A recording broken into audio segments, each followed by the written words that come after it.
মাটির প্রায় 200 মিটার নিচে তারা একটি বড় পানির ট্যাঙ্কি খুঁজে পায়। তারা সিদ্ধান্ত নেয় এটির সাহায্যে তারা বাইরে বেরোনোর চেষ্টা করবে। দেরি না করে সবাই সেটির ভেতরে বসে পড়ে। জ্যাক ভেতরে ঢুকলো না। সে বাইরে থেকে ড্রামের মুখটা শক্ত করে বন্ধ করে দেয়। ড্রামের ভেতরে থাকা মানুষগুলো তাকে এমনটা করতে বারণ করতে থাকে। জ্যাকের চোখে পানি ছিল। সে তার বন্ধুদের কাছে যেন শেষ বিদায় নিচ্ছে। অনবরত ভারী বৃষ্টি হচ্ছিল। চারিপাশের জমি এতটাই নরম হয়ে গেছে যে ভেঙে ভেতরে আসতে শুরু করলো। পানি খুব দ্রুত বাড়ছিল এবং জ্যাকের শরীর ডুবে যেতে লাগলো। তার ছেলে ভেতর থেকে কাঁদতে কাঁদতে ক্লান্ত হয়ে পড়ে। সে শুধু তার বাবার এই আত্মত্যাগ দেখছিল। এরপরে পানির স্তর বাড়তে থাকে। ড্রামটিও ভেসে ওঠে। হঠাৎই উপর থেকে একটি বড় পাথর এসে ড্রামের সাথে ধাক্কা খায়, যার ফলে ড্রামটি নিচের দিকে ডেবে যায়। এরপরে সেটি একটি ছোট পাথরের সাথে ধাক্কা খেয়ে আবারও উপরে ভেসে ওঠে। কিন্তু বিপদ তো এখনো কাটেনি। এবার ড্রামটি বিদ্যুতের তারের সাথে জড়িয়ে যায়। ভেতরে থাকা মানুষগুলো বুঝতে পারে তারা আটকে গেছে। তাই তারা ড্রামের দেওয়ালে সজোরে আঘাত করতে থাকে।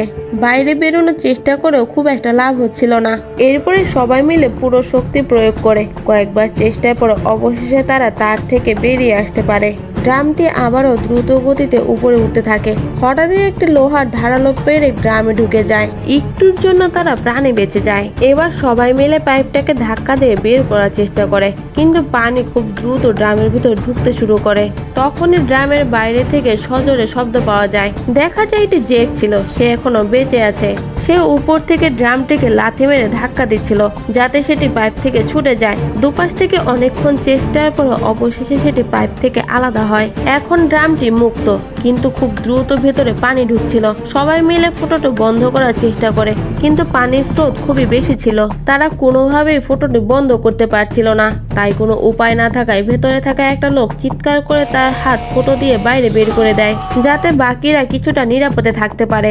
জ্যাক সাঁতার কেটে ড্রাম পর্যন্ত পৌঁছায় এবং তার বন্ধুর হাত ধরার চেষ্টা করে, কিন্তু ড্রামটি খুব দ্রুত উপর দিকে উঠে যাচ্ছিল এবং তাদের মাঝের দূরত্ব বাড়তে থাকে। জ্যাক এবার প্রচন্ড ক্লান্ত।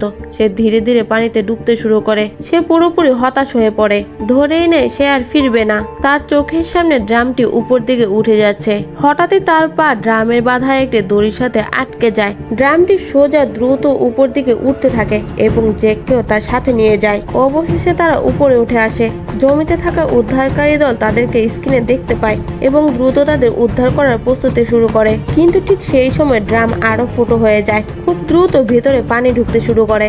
ভেতরের সবাই প্রচন্ড ভয় পেয়ে যায়। তখনই জ্যাক পানি থেকে উপরে উঠে এবং নিজের শেষ শক্তি কাজে লাগিয়ে উপরের ঢাকনাটা খুলতে শুরু করে। ড্রামটি প্রায় পানিতে পরিপূর্ণ হয়ে গেছে। ড্রাম খুলতেই সে তার ছেলেকে দেখতে পায়। সে তাকে হাত নাড়িয়ে ডাকছিল। ছেলেকে দেখে সে প্রচন্ড খুশি হয়। অবশেষে তারা এই ভয়ঙ্কর যাত্রা থেকে বেঁচে ফিরতে পারে।